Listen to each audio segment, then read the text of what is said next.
Hello everyone, how are you today? Je vous espère en pleine forme. L'objectif de cette vidéo, c'est de vous donner 3 idées, 3 pistes concrètes pour faire de l'anglais tous les jours. Et c'est ce qui change tous les jours. Pourquoi? Parce que c'est avec la régularité que vous allez pouvoir évidemment progresser. C'est ce qui fait toute la différence. Vous pouvez avoir la meilleure mémoire du monde. Vous pouvez avoir la motivation la plus élevée, ça ne change rien si vous n'avez pas les bonnes méthodes d'apprentissage. Et la première méthode à avoir, c'est la régularité avec derrière évidemment le plaisir. On va en reparler. Que ça soit pour votre travail personnel, donc quand vous faites spécifiquement de l'anglais, par exemple quand vous regardez cette vidéo, que ça soit pour votre apprentissage.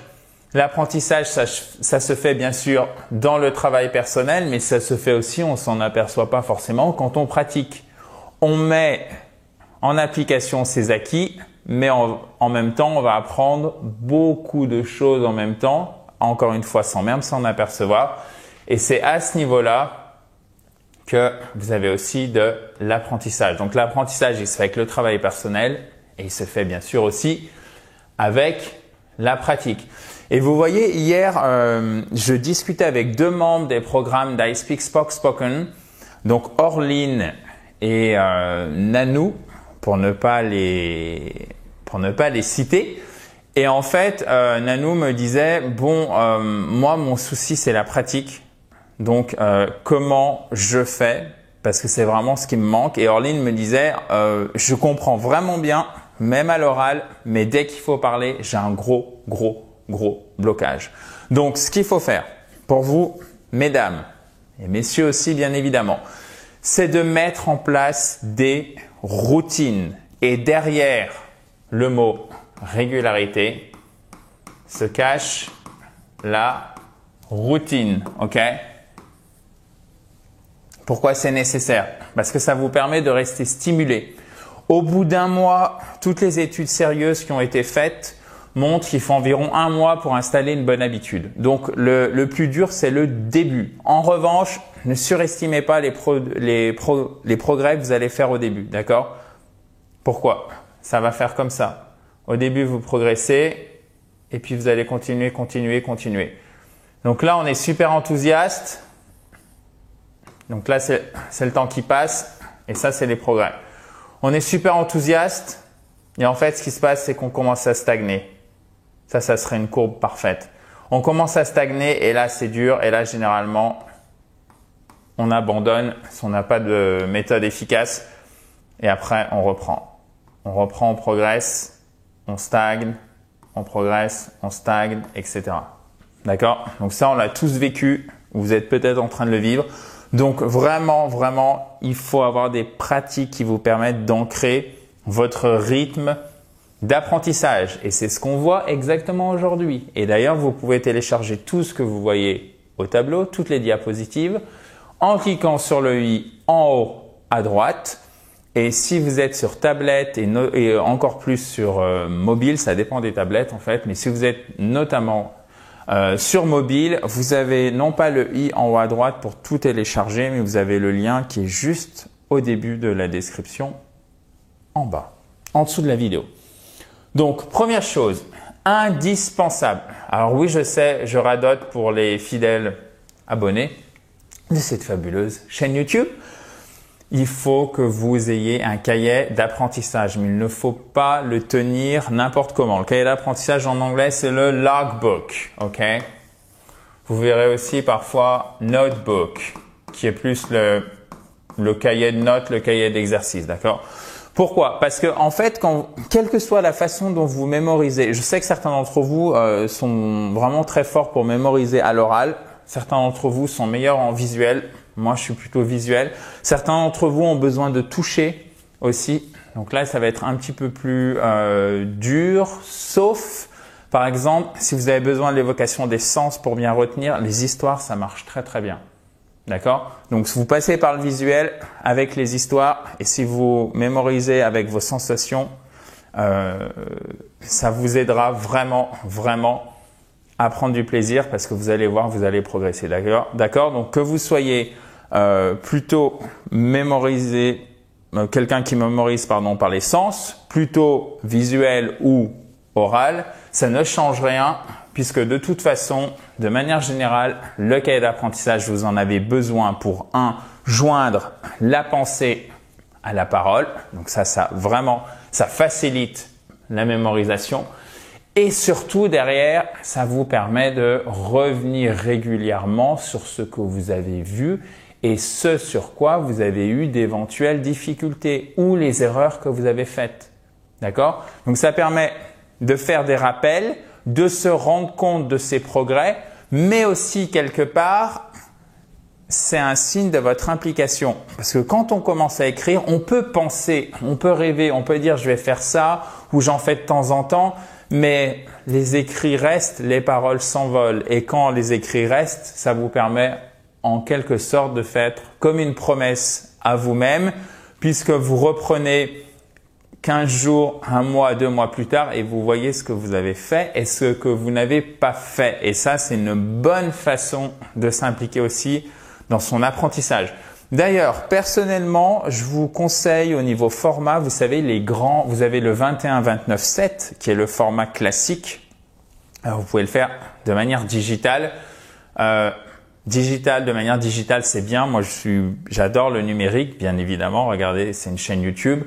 Par contre, je pense que écrire de manière manuscrite, c'est encore mieux pour renforcer la mémorisation. Donc, si vous avez la possibilité, faites-le de manière manuscrite. Et ne prenez pas un format 21-29-7, prenez les grands formats. Je crois que c'est 28-32 de mémoire. Pourquoi? Parce que vous avez plus de place et vous pouvez plus aérer vos connaissances de manière plus facilement. Donc, je trouve que ça va beaucoup mieux et ça facilite, c'est un détail évidemment, mais ça facilite encore plus l'acquisition des connaissances parce que ça vous permet de mettre les choses de manière vraiment claire et de tout visualiser comme les pages sont plus grandes d'un seul coup d'œil, d'accord? Donc, vous mettez les mots nouveaux, les points de grammaire, mais surtout les mots nouveaux, mais les mots essentiels avec la prononciation. Vous mettez vos erreurs avec une petite phrase d'explication de l'erreur et à chaque fois, vous mettez un exemple. Et en première page du cahier d'apprentissage ou direct la dernière, voire même en 4e de couverture si vous voulez, si vous le souhaitez, vous pouvez mettre vos interrogations, vos objectifs. Comme ça, ils sont toujours à portée de main, si je puis dire. Et après, vous allez les ajuster puisque au fil du temps, vous allez faire tel progrès, vous allez vous apercevoir que peut-être c'était irréaliste ou au contraire, vous n'avez pas été assez ambitieux, ambitieuse. Donc, vous voyez, le fait d'écrire, ça change tout. Donc, tenez un cahier d'apprentissage, tenez un logbook. OK, guys? Ensuite, alors là aussi, c'est tout simple. Mais finalement, vous voyez, apprendre l'anglais, il n'y a pas de recette miracle. C'est vraiment la façon dont on l'apprend. Et évidemment, après, il faut avoir un bon fil conducteur, une bonne formation. Il faut avoir de l'enthousiasme. Mais ce sont les mêmes recettes, d'accord? Ça n'a pas changé. Écoutez au moins 15 minutes d'anglais tous les jours. Mais il faut bien sélectionner ce que vous écoutez. Ça doit être quelque chose avec lequel vous avez un minimum de plaisir, un sujet qui vous plaît et encore mieux un sujet qui vous passionne. D'accord? Et ça doit être aussi adapté à votre niveau. Si 15 minutes c'est trop long, faites moins. Si vous avez la possibilité de joindre l'image au son, c'est une très bonne chose. Surtout si vous êtes grand débutant et débutant, c'est encore plus important. Pourquoi? Parce que ça vous donne du contexte. Vous avez un environnement qui vous permet de comprendre beaucoup plus facilement ce qui est dit. C'est ce pourquoi la radio est beaucoup plus difficile à comprendre que la télé en anglais. Puisqu'en radio, vous avez zéro contexte. Donc le top du top, et c'est encore plus vrai encore une fois si votre niveau est débutant, grand débutant, pré-intermédiaire, etc. un peu moins si vous êtes intermédiaire, évidemment avancé, c'est d'avoir regardé et d'écouter de l'anglais, donc d'écouter de l'anglais avec l'image associée pour comprendre plus facilement. Un sujet qui vous plaît et encore mieux, le top du top, c'est avoir déjà écouté la même chose en anglais ou avoir déjà écouté par exemple un audio en français sur la même thématique. Du coup, ça va vous faciliter les choses. Pourquoi? Parce que votre cerveau, il consomme beaucoup d'énergie quand vous apprenez une langue. Ça demande beaucoup d'énergie. Donc, il fait plein de choses de manière active, comme c'est nouveau, en même temps. Donc, il n'y a pas d'espèce de tâche de fond un peu routinière qui consomme peu d'énergie. Non, tout est consommateur d'énergie en même temps. Du coup, si vous avez déjà une connaissance du sujet, c'est toujours ça de moins pour lui, si je puis dire. Donc, ça facilitera votre compréhension puisque ça fait une chose en moins ou une chose qui est un petit peu plus facile, ce qui vous permet de bien vous concentrer sur les sons, sur le rythme, sur l'accent, sur le vocabulaire. Et si par exemple, mais même au bout de 5-10 minutes, vous avez l'impression et vous êtes vraiment concentré d'être épuisé, mais comme si vous aviez littéralement fait 5 km de course, en fait, c'est vraiment tout à fait normal. Ça demande beaucoup d'énergie. Donc, ne vous mettez pas trop la pression. Encore une fois, c'est à la fois logique, mais c'est normal et ça se passe pour tout le monde. D'ailleurs, si vous voulez vous endormir facilement, vous écoutez de l'anglais 10 minutes et normalement, ça va faire tellement travailler votre cerveau que hop, ça va favoriser le sommeil derrière. Petite technique personnelle, évidemment, elle ne marche pas avec tout le monde, mais essayez. Vous verrez, en tout cas, moi, ça fonctionne ou ça fonctionnait très bien. Et évidemment, l'avantage d'écouter de l'anglais authentique, c'est d'acquérir un vocabulaire authentique. Dernière précaution, ne soyez pas catastrophé ou désespéré par votre niveau d'anglais en vous disant « je comprends rien, je suis nul ». C'est normal, vous êtes en train d'apprendre. Donc, focalisez-vous sur les mots que vous comprenez. Si vous n'arrivez pas à comprendre des phrases entières, si vous ne comprenez pas tout l'audio, focalisez-vous, si vous comprenez déjà bien les mots, sur des phrases en entier, etc., etc. D'ailleurs, vous pouvez, pour avoir une étape intermédiaire, passer par la music, ok?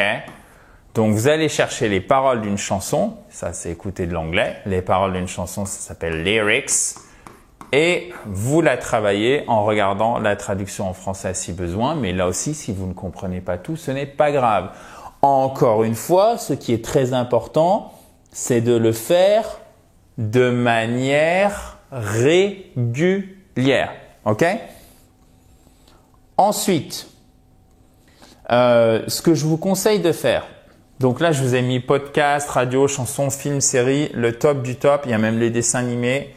Essayez les séries et évidemment des séries comme Friends. Bon, ça marche. Je me souviens même plus s'il y avait un S. Friends, yeah. On ne prononce pas le I évidemment, d'accord? Friends. Vous ne le prononcez pas. Please.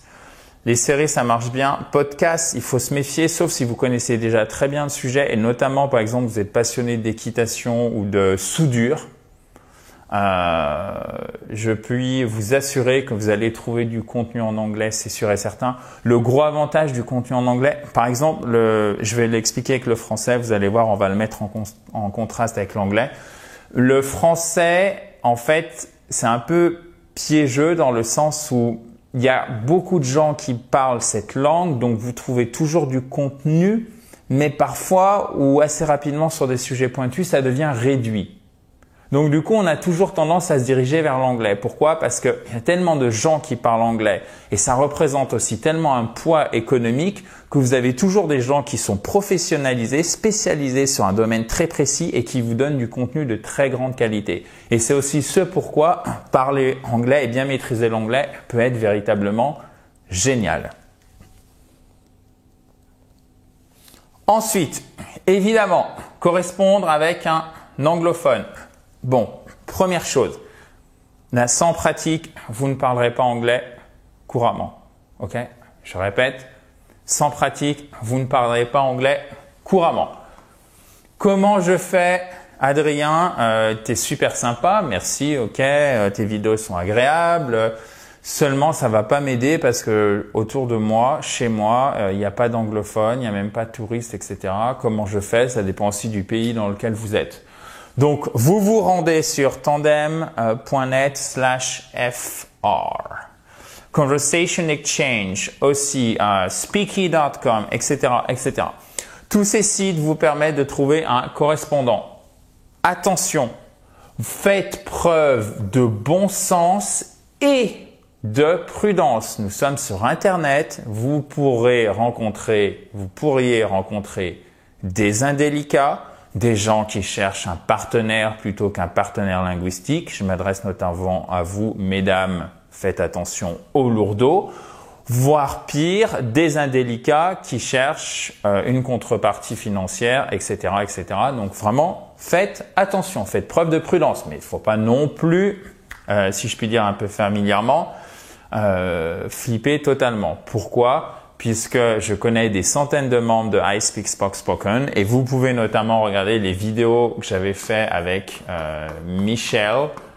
Donc vous mettez Michel qui a appris l'anglais couramment. Alors ça lui a pris en tout, je crois qu'elle a commencé depuis 3 ans. Donc là, elle parle vraiment couramment avec les programmes d'I Speak Spoken et surtout, évidemment, donc c'était le tremplin, les programmes, mais c'est parce qu'elle a fait ce qu'il fallait. Donc bravo à elle. Et elle a 2 correspondants en fait avec lesquels elle parle chaque jour en fait, voire même plus.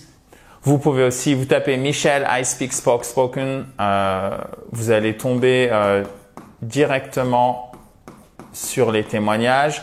Regardez aussi Adrien. Adrien, j'ai fait un témoignage avec Adrien. Même chose. Lui, il est professeur en lycée. Donc, il parlait vraiment pas anglais. Et comme Michel, vraiment, on met 3 mots, quoi. Hello, thank you. Et sans doute pas très bien prononcé. Ok? Et même chose ici est mis. Donc, pourquoi je vous donne ces 2 exemples? Et il y en a des centaines d'autres.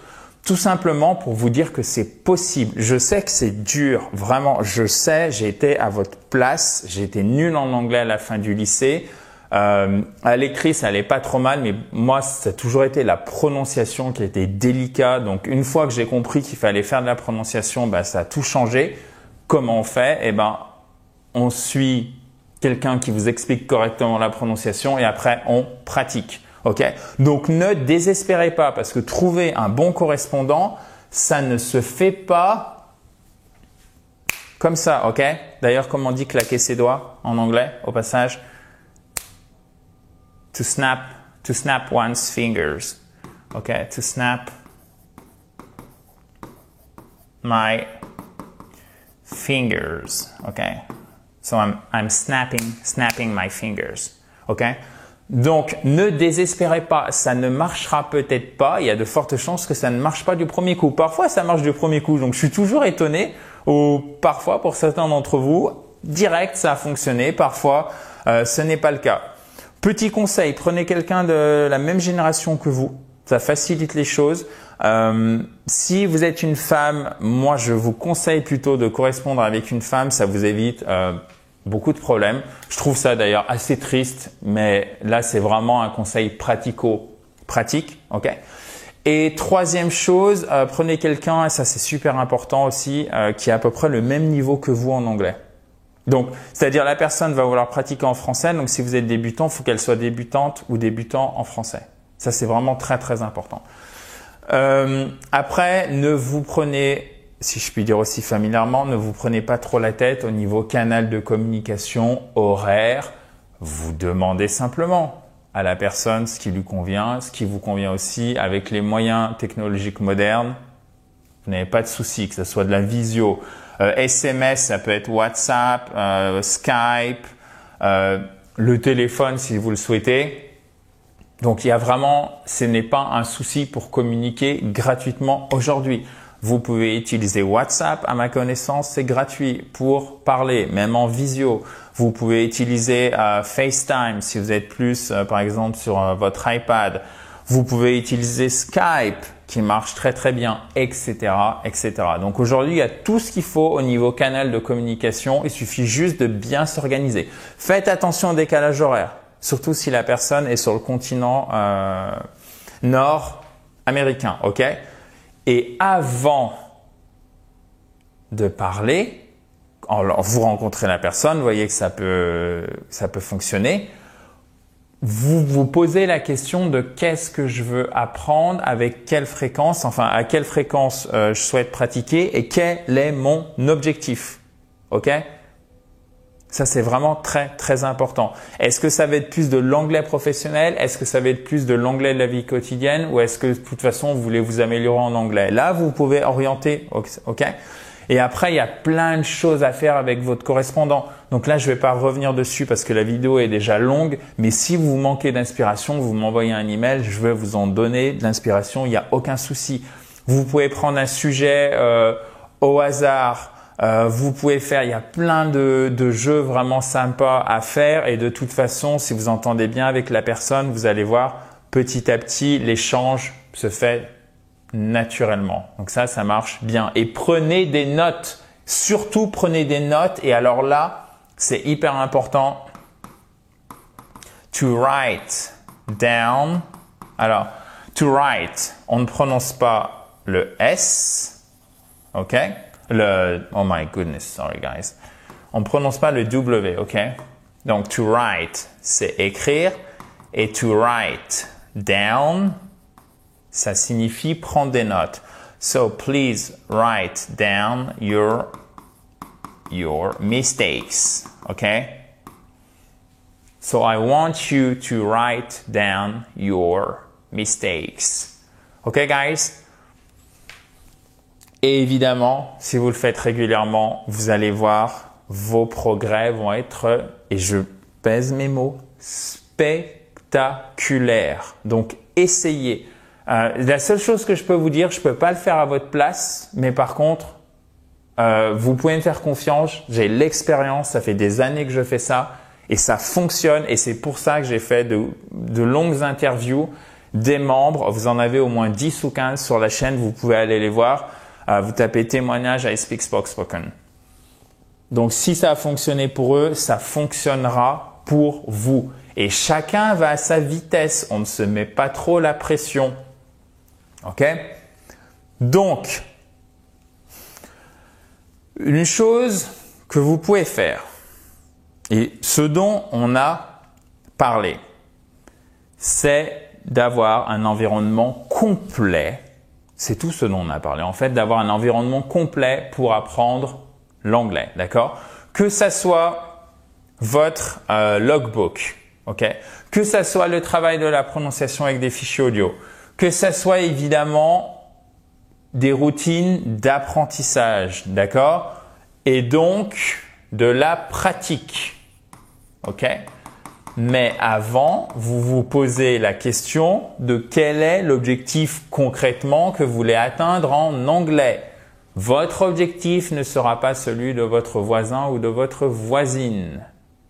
D'accord? Peut-être que vous avez besoin de l'anglais spécifiquement pour aller voir ou peut mieux parler avec vos petits-enfants qui sont en Nouvelle-Zélande ou aux États-Unis et vous aimeriez bien aussi parler avec votre belle-fille.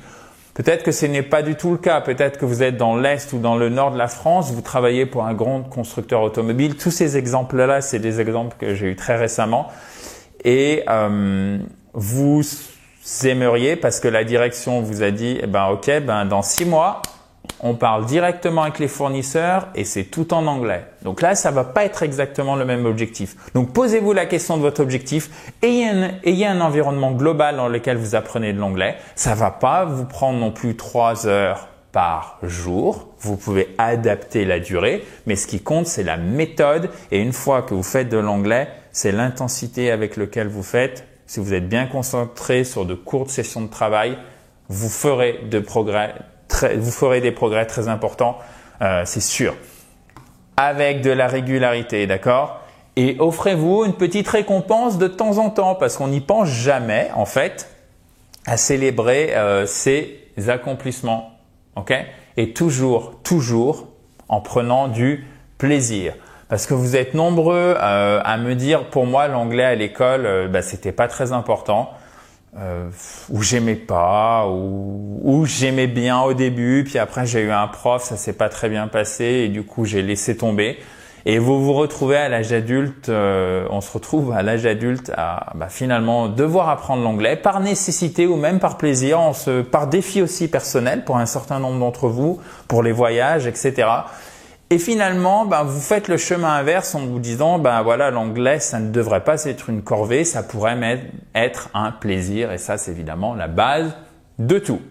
J'espère que cette vidéo vous a plu. Si c'est le cas, n'hésitez pas à mettre un pouce bleu juste ici en bas à droite. Et si vous ne l'avez pas fait, you can subscribe to that wonderful, fabulous, amazing YouTube channel by clicking on the red button which is down there. Et bien sûr, récupérez aussi toutes les diapositives, les slides de cette vidéo en cliquant sur le i en haut à droite. Et si vous êtes sur mobile ou sur tablette, ça se passe en dessous. Vous avez un lien dans la description. Bye bye, have a nice day.